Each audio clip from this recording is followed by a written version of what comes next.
الوطن هو أول هواء حرك المروحتين، يعني الرئتين. والوطن هو أول شيء وأول تراب يلمس الراحتين. والوطن مثل الأسرة له دور كبير في تنشئة وتشكيل هوية الإنسان.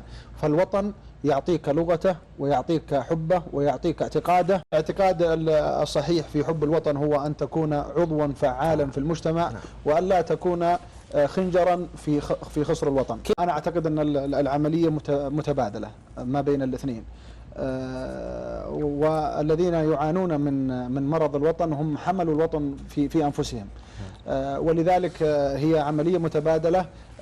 أنت بلا شك أنك تسكن في الوطن، ولكن خير مثال على أن يسكن الوطن فيك أنك حينما تكون في الخارج أو في أي محفل خارجي أن تمثل بلدك خير تمثيل.